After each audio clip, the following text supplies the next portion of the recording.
très chers passionnés de cette merveilleuse littérature jeunesse, bonjour, bienvenue sur le plateau du dernier Pépite Café de cette édition 2025, le Pépite Café autour de la fiction ado. Je ne présente plus ce qu'est le Pépite Café puisque vous avez sans doute pu regarder les précédents et si ce n'est pas le cas, je vous invite à le faire sur la chaîne YouTube, la télé du salon.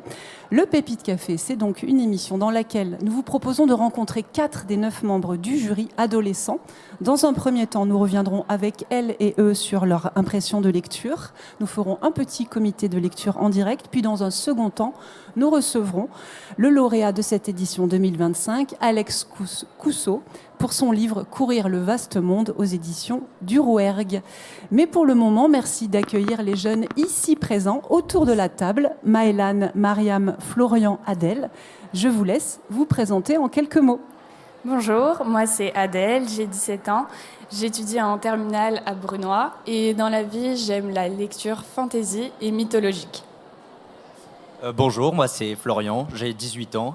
J'étudie en double licence droit-histoire et je lis principalement des romans plutôt réalistes, mais j'aime bien aussi les romans fictionnels. Bonjour, moi c'est Mariam, j'ai âgée de 16 ans, je suis en classe de seconde. Moi, mon genre littéraire préféré, c'est plutôt le roman réaliste et j'aimerais bien devenir aussi écrivaine par la suite. Et bonjour, moi c'est Maëlane, j'ai 16 ans, je suis au lycée à Paris et j'adore lire des romans fantasy et plus tard j'aimerais devenir écrivaine. Je vous propose de découvrir ou redécouvrir la sélection des pépites de la fiction ado qui va s'afficher à l'image.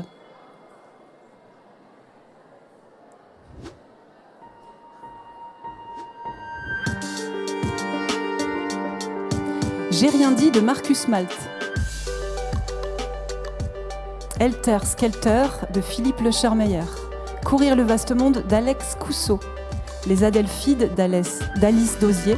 La saison des fleurs de Loli Axman, respectivement aux éditions Rajo, Flammarion Jeunesse, Doado au Rouergue, Actes Sud Jeunesse, Scripto chez Gallimard Jeunesse.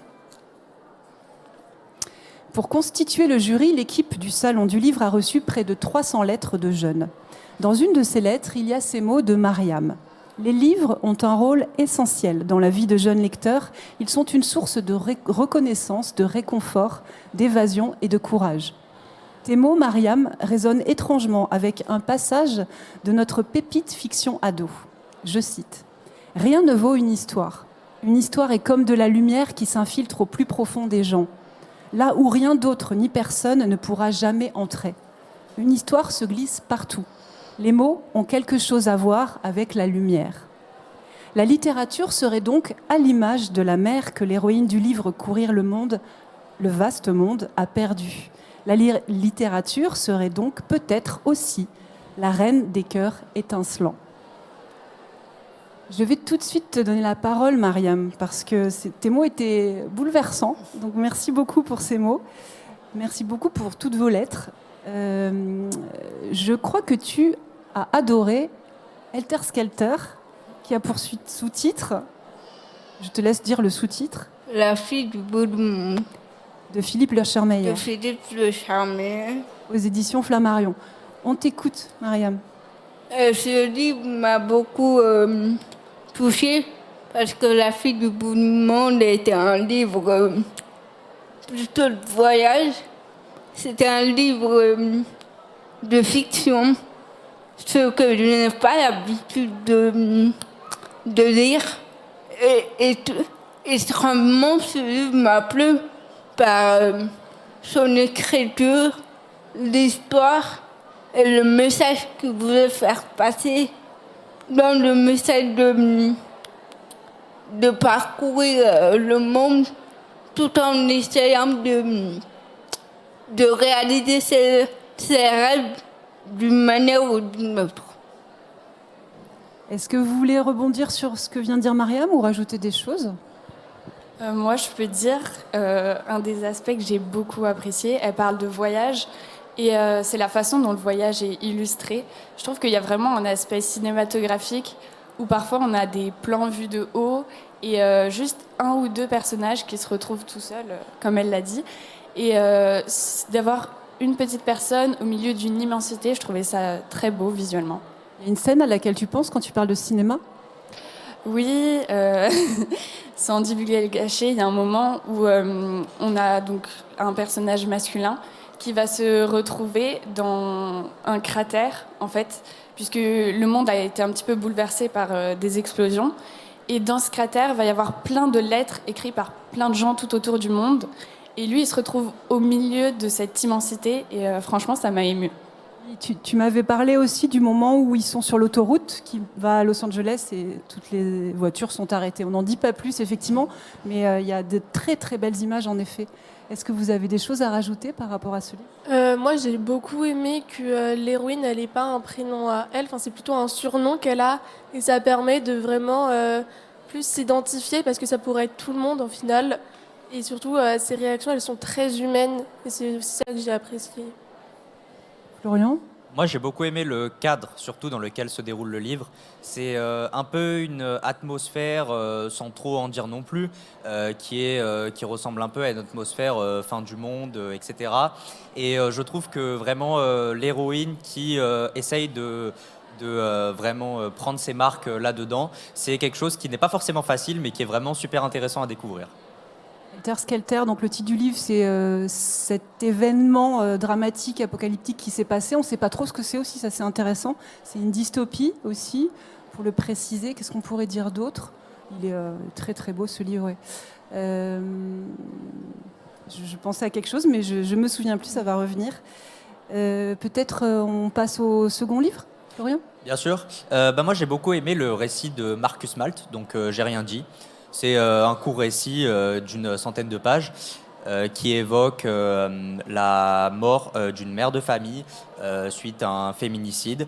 Et l'histoire se concentre essentiellement autour de la libération de parole, comme a pour sous-titre le livre, de deux enfants qui vivent chacun de façon différente, vraiment la perte de leur mère. Donc on retrouve essentiellement les thèmes de la culpabilité, voilà, la différence entre les enfants et la façon dont on peut vivre ça. On a aussi le féminicide qui est du coup un terme qui est omniprésent et on sent que c'est ce sur quoi l'auteur veut insister. On parle même d'uxoricide qui est donc le meurtre de son conjoint ou de sa compagne voilà, par l'autre du coup. Et ce livre, c'est vraiment un paradoxe puisque il y a à la fois cette tension que j'ai décrite, donc c'est pas forcément le livre le plus joyeux de toute la sélection, mais au contraire, je pense que c'est peut-être le livre le plus essentiel, comme on en a tous pu discuter, parce que c'est vraiment un thème qui permet de sensibiliser. Et vraiment, c'est quelque chose, je trouve, qui est important. Ce livre devrait être lu pour sensibiliser le plus de personnes possible au deuil et à l'acceptation de ce qui se passe dans la société et d'un thème qui est malheureusement trop récurrent. Et sensibiliser aux violences conjugales aussi. Effectivement, on avait une grande discussion tout à l'heure. Et alors, c'était toi, Adèle, je ne sais plus. Alors, Adèle a une proposition à faire. Moi, je disais que justement, ça peut être un livre qui est intéressant d'étudier en classe, par exemple en cours de français, parce que ça fait juste une soixantaine de pages, donc c'est assez rapide à lire. Ici, par exemple, on a 2 heures, on fait 1 heure de lecture et une seconde heure où on va discuter, on va à la fois relever tout ce qui va être au niveau des statistiques, parce qu'il y a plein d'informations à ce sujet, et aussi voir plutôt les procédés stylistiques, voir les moments où l'écriture se fait un peu plus poétique, etc. Une future ministre de l'Éducation nationale ou de la Culture. Mariam, tu veux rajouter quelque chose ? Est-ce que tu es d'accord avec ce que vient de dire Adèle ? Exactement. Moi, je suis totalement d'accord. Après, ça dépend des classes, des niveaux de classe aussi. Pour moi, ce livre n'est pas juste un livre qui raconte l'histoire d'une personne morte par la peine. D'une personne morte, c'est plutôt un hommage pour les femmes victimes de ce féminisme qui ont même dû mettre fin à leur vie. Pour ça, c'est plutôt un hommage. Et pour moi, ce livre était dur à lire, très dur à lire, parce que c'est un livre qui fait certes une soixantaine de pages, mais ce qui est dedans était vraiment lourd à avaler. C'est un livre très court et en effet, entre guillemets, ce n'est pas un meurtre direct. C'est ce que tu veux dire, c'est un suicide. On peut le dire parce que ça, c'est dit d'entrée de jeu. Il y a la scène magnifique au début où le frère et la sœur sont sur la tombe de leur mère dans le cimetière.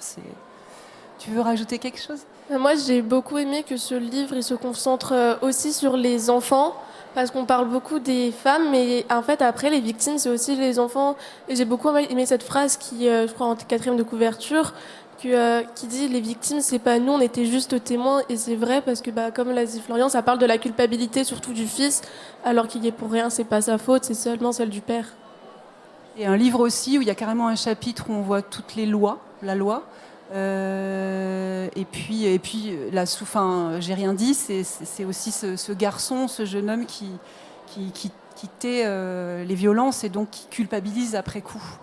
Donc c'est aussi sur le silence et sur effectivement la culpabilité. Je vous propose de passer aux Adelphides, c'est à toi Maëlène. Donc le roman que j'ai vraiment énormément apprécié de cette sélection, c'est Les Adelphides d'Alice Dosier. C'est une fantaisie qui parle donc des Adelphi. Donc une Adelphi, c'est l'équivalent de siblings en anglais ou de Geschwister en allemand. C'est des fratries mixtes. Et donc j'ai beaucoup aimé parce que ça me remet un peu ce mot au goût du jour qui s'était un peu perdu. Et surtout, c'est une fantaisie autour du voyage, d'une quête pour sauver une reine malade. Et ça parle de sujets que je trouve très importants comme les liens familiaux.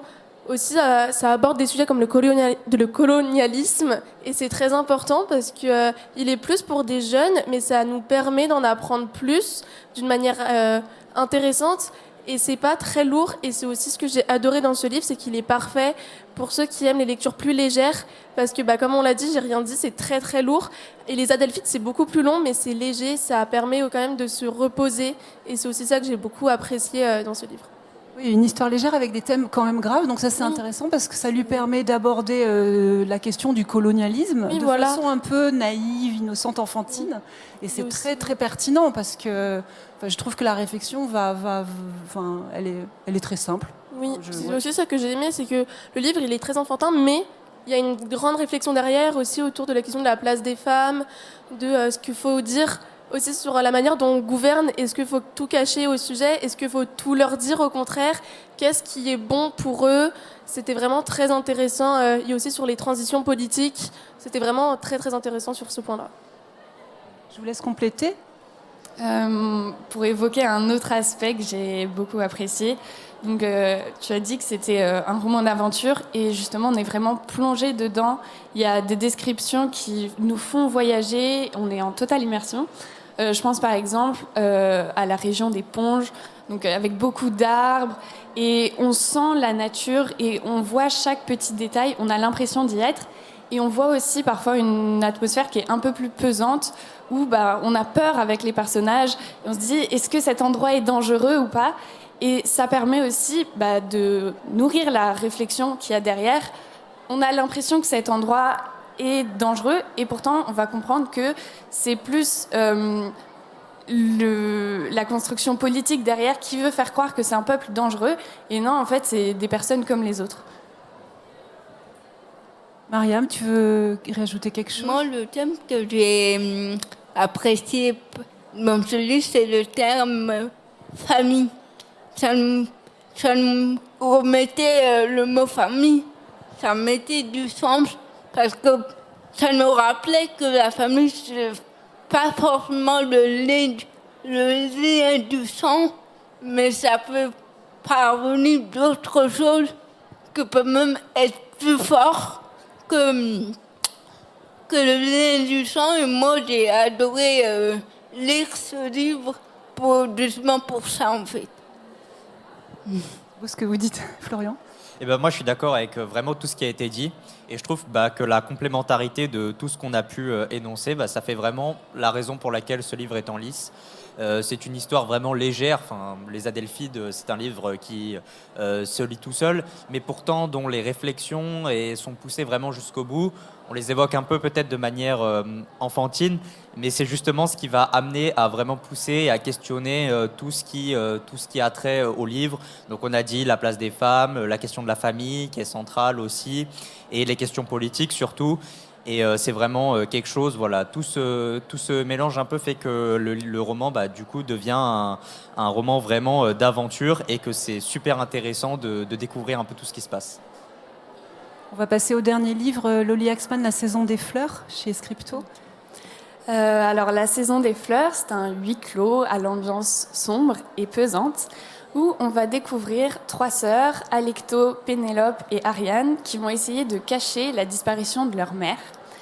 Cet événement va raviver plein de mystères que les filles vont essayer de résoudre. Donc, tout d'abord, ce qui m'a plu, c'était les personnages. On est vraiment centré autour de ces 3 filles, et elles ont une sorte d'ambivalence chez elles, où elles sont pas toutes noires, toutes blanches. J'aime bien l'anglicisme de moralement gris, et je trouve que là, c'était tout à fait le cas. Même la mère, on voit qu'elle a sacrifié tout ce qu'elle avait pour pouvoir donner un bon futur à ses filles, et en même temps, parfois, elle peut être assez violente dans ses actions. Et cette ambivalence, ça se retrouve aussi dans la sororité, qui est un des principaux sujets, où on voit qu'il y a un contraste. C'est pas des sœurs qui vont tout le temps se soutenir, parfois elles vont s'entre-déchirer, et pourtant, la situation critique dans laquelle elles sont va les rapprocher les unes des autres, et elles vont aussi pouvoir s'émanciper à travers cette fraternité, parce que ensemble, elles vont remettre en question toute l'éducation qu'elles ont eue. Un autre point tout à fait à côté, mais qui est central pour moi dans la lecture de ce livre, c'est la part mythologique. En fait, les 3 filles et leur mère ont des noms en référence à des divinités grecques, et c'est pas seulement là pour faire joli. Je pense à Gaïa, c'est la terre, mais c'est du coup ici c'est les racines en fait des filles. C'est cette mère qui est une mère célibataire qui leur a tout donné. Et pareil, Pénélope, c'est celle qui va remettre en question. Je pense par exemple à l'Odyssée de Pénélope de Margaret Atwood. On retrouve cette figure très terre à terre et directe. Ou même Ariane, c'est celle à qui on va essayer d'imposer un destin. Alecto, c'est une furie normalement. Donc ça explique un peu sa brutalité et le fait qu'elle soit plus laide que ses sœurs. Et enfin, ce qui m'a beaucoup touchée aussi, c'est la plume de l'auteur.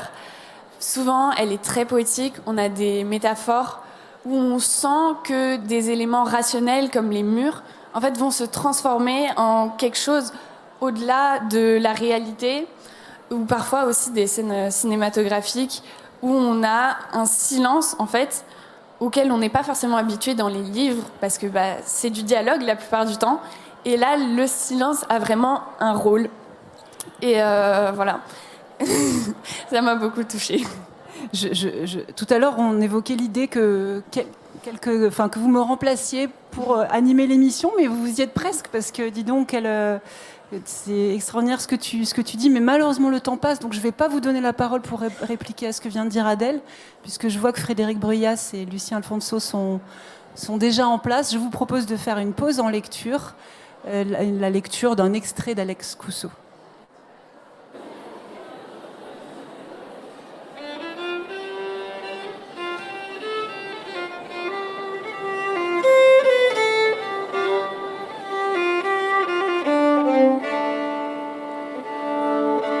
J'ai 6 ou 7 ans, peut-être 8. Des seins du ciel gonflés de nuages coule une pluie chaude. Je reviens du puits. Sur le chemin, j'ai cueilli des fleurs d'églantier au bord des pâtures. Je pose mon seau et mon bouquet pour m'allonger les bras en croix parmi les herbes folles. Les yeux fermés, je ne pense à rien. Et soudain, mon corps est parcouru de frissons. La pluie vient de s'arrêter. Je rouvre les yeux, persuadée qu'on me parle. Je me redresse. Il n'y a personne. Personne à la ronde. Je me rallonge et referme les yeux avec cette sensation que quelqu'un continue de chuchoter à mon oreille, sans savoir quoi, sans même en identifier la source.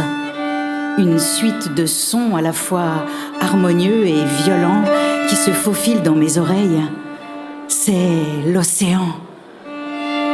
C'est le jour où j'entends l'océan pour la première fois. Et ce jour remue tellement ma perception des choses que j'ai l'impression de naître une seconde fois. Les années qui suivent, je continue d'entendre l'océan sans chercher à le voir. Jusqu'à cet autre jour où Elias me prend par la main pour aller à la rencontre de l'océan sous un ciel d'hiver. Les nuages sont toujours aussi nombreux et tourmentés, comme des outres pleines. J'ai déjà 12 ans. Elias en a 19. Je ne sais pas à quoi m'attendre. À quoi ressemble l'océan quand on ne l'a jamais vu? Un squelette bleu avec une chevelure de sel? Non, c'est d'abord une voix. Je reconnais la voix de l'océan avant d'arriver. J'en perçois le grondement. Je prends peur et me blottis derrière mon frère. Et alors, je le vois. D'un bleu métallique, aussi grand que le ciel, l'océan. L'océan furieux nous fait face. Je ne dis rien. Mon frère me parle, mais je ne l'écoute pas. Je n'écoute que l'océan. Je laisse l'océan entrer par mes yeux et par mes oreilles. Ça ne ressemble à rien. Voilà ce que je me dis. C'est comme un poumon, comme la continuité du ciel ou son envers, comme un champ de pluie et de soleil, comme un immense drap gonflé par le vent. Ça ne ressemble à rien d'autre. Je dis à mon frère, tes yeux ont la même couleur. Et c'est là-bas que tu veux aller? Ouais. C'est là-dessus que tu veux faire ta vie? Ouais. Sur un bateau, le plus loin possible.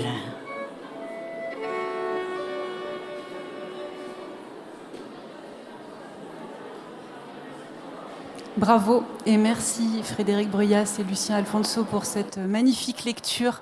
Bienvenue Alex Cousseau, félicitations. Je vais laisser Florian résumer et argumenter autour de votre livre. Bon, la tâche n'est vraiment pas facile parce qu'on me laisse 3 minutes pour vous résumer tout un livre de 460 pages qu'on a choisi comme étant la pépite fiction ado 2025. Donc déjà, bravo. Parce que franchement, ce livre, c'est le parfait équilibre entre tout ce qu'on a pu dire des livres précédents. Et on n'a vraiment pas de tari d'éloge sur ce qu'on a dit précédemment. Et là, d'autant plus avec ce livre, ça passe encore un cran au-dessus. C'est le choix qu'on a tous fait. Donc voilà, déjà bravo sur ça. Pour en dire un peu sans vraiment aller dans les détails, cette histoire, c'est un peu l'histoire de Lison. Qui vit en Bretagne, dans le pays pagan, et qui est un peu, je dirais, jalouse, ou du moins qui a les mêmes rêves que son frère, qui lui a l'âge de partir, voilà, découvrir le monde, partir en bateau, etc. Et elle souhaite le suivre. Malheureusement, dans la société, vous écrivez au XVIIIe siècle, dans un monde où les femmes n'ont pas forcément accès, voilà, aux mêmes possibilités que les hommes.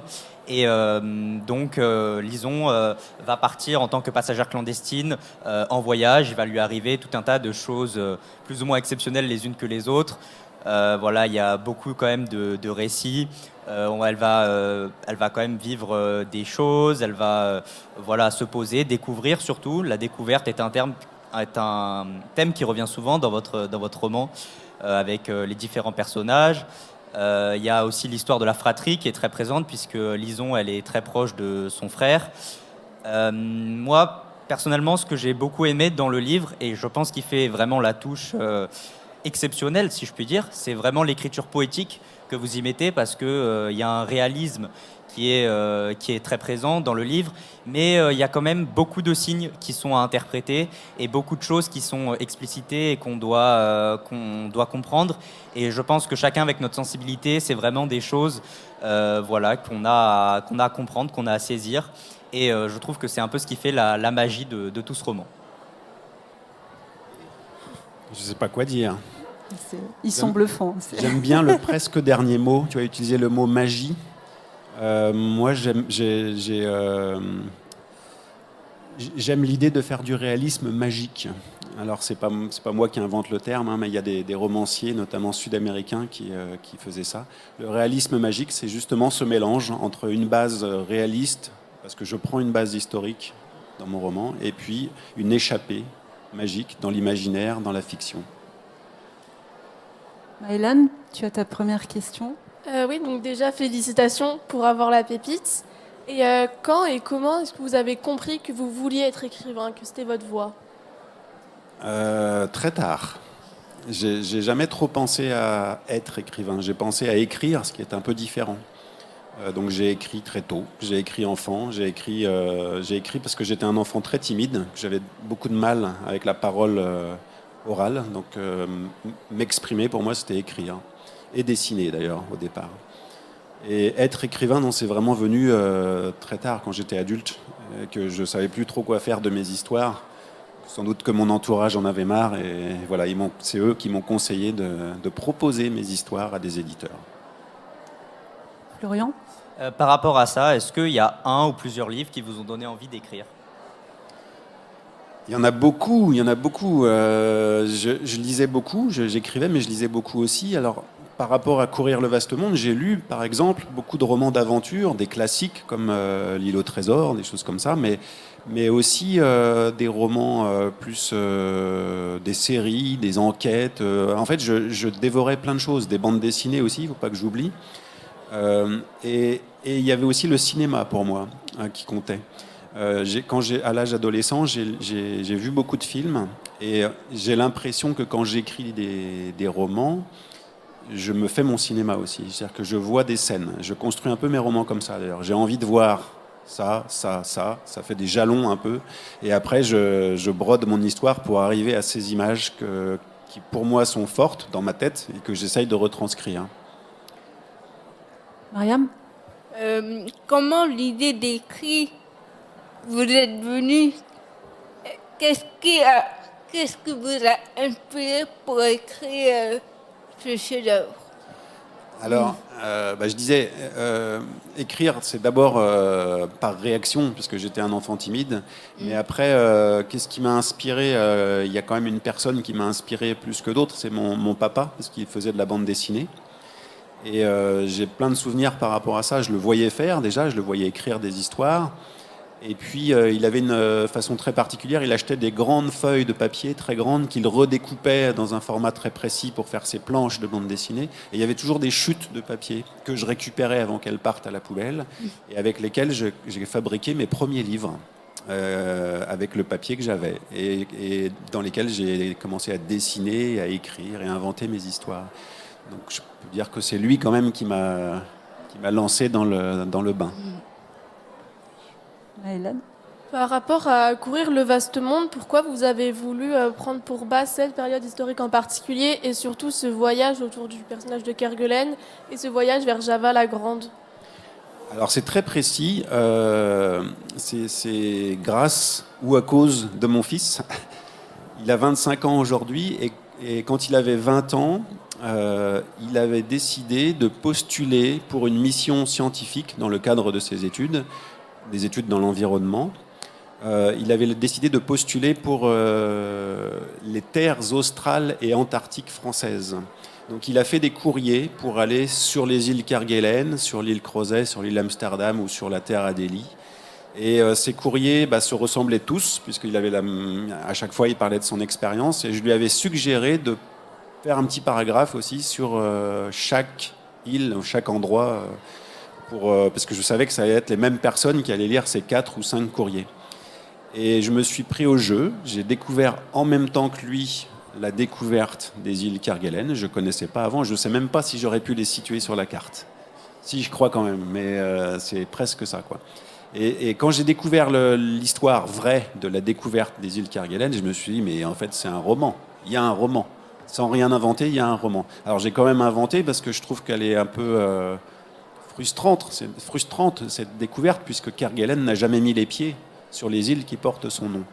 Donc j'ai voulu inventer un personnage qui lui coupe l'herbe sous le pied et qui arrive avant. Voilà, c'est Lison.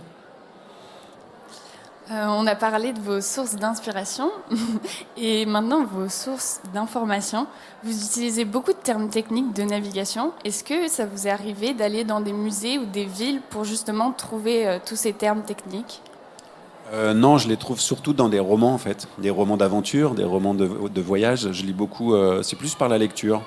Après, moi j'habite à la mer, mais je suis pas forcément un marin. Je fréquente la mer par le bord, par les bords. Je mets les pieds dans l'eau, je nage et je plonge un petit peu, mais je vais rarement sur des bateaux. Mais j'adore cette idée. J'adore cette idée. Je crois que ça me fait un peu peur en même temps, mais par l'écriture, c'est une façon d'y aller sans prendre trop de risques. Donc, ma documentation, c'est d'abord des livres. Et puis après, pour des détails techniques, j'essaye de comprendre des fois tout simplement comment ça fonctionne un bateau au XVIIIe siècle. Donc c'est aussi par Internet. Hein. J'ai besoin de comprendre. Même si dans le roman, ça va faire juste une phrase ou même une demi-phrase, il faut que je comprenne à quoi ça sert. C'est pas juste placer des mots ou un vocabulaire qui fait exotique, c'est vraiment comprendre comment le bateau il avance par rapport au vent, par rapport à tout ça, et quel est le sens de chaque terme. Les gens écrivent ces mémoires comme un journal de bord. Est-ce que vous avez déjà eu un journal de bord ? Non, j'ai jamais écrit de journal de bord ou de journal intime. J'écrivais toujours des fictions. Et en même temps, dans ces fictions, j'ai l'impression quand même de faire une sorte de journal de bord, mais pas de ce que je vis, mais de ce que je ressens. C'est-à-dire que je prête mes sensations à des personnages qui ne sont pas moi. Alors au final, ils sont un petit peu moi, puisque je leur mets ce que je ressens, mais je les invente, je leur donne plus d'allure. J'ai envie qu'ils soient plus grands que moi, j'ai envie qu'ils soient plus courageux que moi, j'ai envie qu'il leur arrive beaucoup plus de choses qu'à moi. Mais après, tout ce qu'ils vont ressentir, toutes leurs émotions, c'est les miennes. Parce que juste avant, je parlais des termes techniques, mais les termes techniques, ça n'a aucun intérêt pour le lecteur. C'est juste qu'il faut rendre crédible une situation. On est sur un bateau au XVIIIe siècle, voilà, c'est pas comme d'être dans le métro aujourd'hui. Donc il faut essayer de rendre crédible ça. Mais pour les personnages, finalement, c'est le même travail. C'est que pour moi, un personnage, pour qu'il soit crédible, il faut le remplir d'émotions. C'est pas juste quelqu'un qui fait ceci, qui fait cela. C'est quelqu'un qui ressent ceci, qui ressent cela. Vous parlez des personnages. Justement, si vous deviez partir à l'aventure avec un de vos personnages, lequel ce serait et pourquoi ? Je choisirais Lison, mais je l'ai fait. Je suis parti avec Lison. Entre Lison et Elias, son frère, je choisirais Lison, même si la première partie du voyage pour elle est clandestine et donc un peu confinée, on va dire.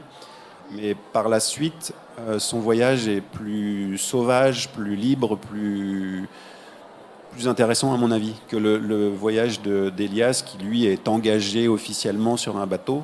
Donc c'est moins surprenant finalement ce qui lui arrive, même si c'est quand même surprenant. Je vais poser la dernière question. Pourquoi écrire pour les enfants ? Qu'est-ce qu'il y a de si singulier quand on écrit pour les enfants ? Qu'est-ce qu'il y a de singulier ? Alors, moi, quand j'écris un roman comme Courir le vaste monde, je ne me pose pas la question du lectorat. Et pendant longtemps, parce que l'écriture de ce roman, pour moi, c'est sur 4 ans. Même si j'ai fait autre chose aussi, j'écris des albums, mais 4 ans, c'est long. Et je pense qu'il y a eu au moins 2 ans où je ne savais pas si j'écrivais un roman pour les adultes uniquement ou pour les ados. Je ne savais pas pour qui. Et c'est vrai, c'est pas la première fois que ça m'arrive. Après, j'ai jamais publié juste pour les adultes, mais je sais que ce roman est aussi lu par des adultes. Bon, qu'est-ce qu'il y a de singulier ? J'ai un peu de mal à répondre, mais il y a un truc que je sais, c'est que les personnages qui sont adolescents, pour moi, m'intéressent dans la mesure où ce sont des personnages, je dis souvent ça, mais il ne faut pas le prendre mal, mais qui ne sont pas finis. Vous n'êtes pas fini, vous n'êtes pas mort. Vous êtes en construction. Et je trouve que c'est ça qui est intéressant dans un personnage. Alors après, il y a des adultes aussi qui ne sont pas finis. Moi, je ne suis pas fini. Hein. Mais un personnage fini, quelqu'un de fini, c'est quelqu'un qui ne changera plus, qui n'évoluera plus, qui a des idées arrêter et ça m'intéresse moins. En fait, j'aime bien l'évolution, j'aime bien les doutes, j'aime bien tout ça. Et le personnage adolescent, pour moi, c'est vraiment ça. Enfin, c'est ce que je retiens de mon adolescence aussi. Merci beaucoup Alex Cousseau, Courir le vaste monde aux éditions du Rouergue. Merci à vous pour ces débats passionnants, pour votre amour des livres. Ça s'est senti, je crois, et c'était un peu le but. C'était aussi pour ça qu'on vous a invité. Merci pour tout. C'était le dernier Pépite Café de cette édition. D'ici là, profitez bien du salon, lisez bien et grandissez bien.